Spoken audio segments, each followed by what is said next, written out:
नमस्कार. स्वागत आहे तुमचं आपल्या यूट्यूब चॅनल सोनाली रेसिपीजमध्ये. तर आजची खास रेसिपी आज आपण बनवणार आहे खूपच सोपी आणि खूपच चविष्ट नारळाची वडी किंवा नारळाची बर्फीही म्हणू शकता. ही बर्फी आपण ओल्या नारळापासून तयार केली आहे. खूपच सोपी आणि खूपच चविष्ट रेसिपी आहे.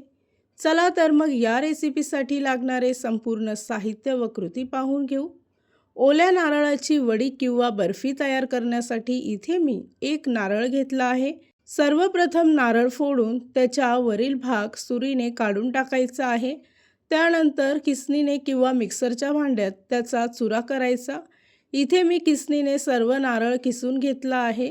त्यानंतर एका कढईमध्ये 1 चमचा साजूक तूप टाकून 4 ते 5 मिनिटासाठी मध्यम आचेवर किसलेला नारळ परतवून घ्यायचा आहे.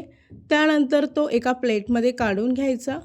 त्याच पॅनमध्ये अर्धा चमचा साजूक तूप टाकून एक मोठी वाटी बारीक चिरलेला गूळ घेतला आहे.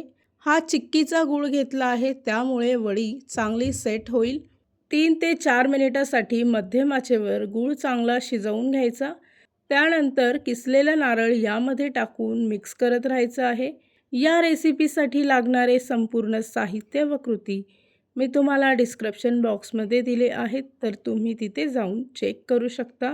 फ्लेवरसाठी 1 चमचा वेलची पूड टाकून मिश्रण चांगलं मिक्स करून घ्यायचं.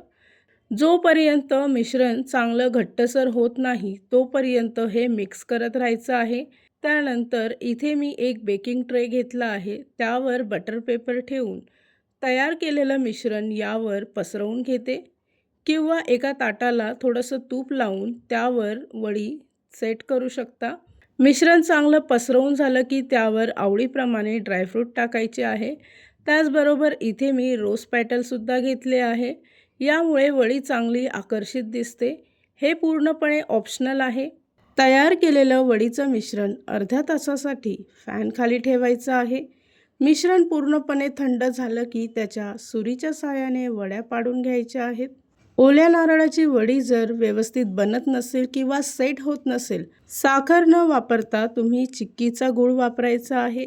त्यामुळे वडी अगदी परफेक्ट तयार होईल. तयार झाली आहे आजची खास रेसिपी. खूपच सोपी, खूपच चविष्ट, एकदम सॉफ्ट ओल्या नारळाची वडी किंवा बर्फी. ही रेसिपी तर तुम्ही नक्की ट्राय करून बघा, तुम्हाला खूपच आवडेल.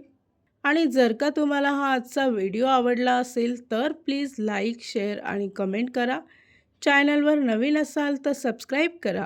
सबस्क्राईब केल्यामुळे काय होईल, ज्या वेळेस मी रेसिपीचा नवीन व्हिडिओ अपलोड करेल तर त्याचं नोटिफिकेशन तुमच्या मोबाईलवर येईल. आणि पुन्हा भेटूया आपण अशीच एक रेसिपी घेऊन.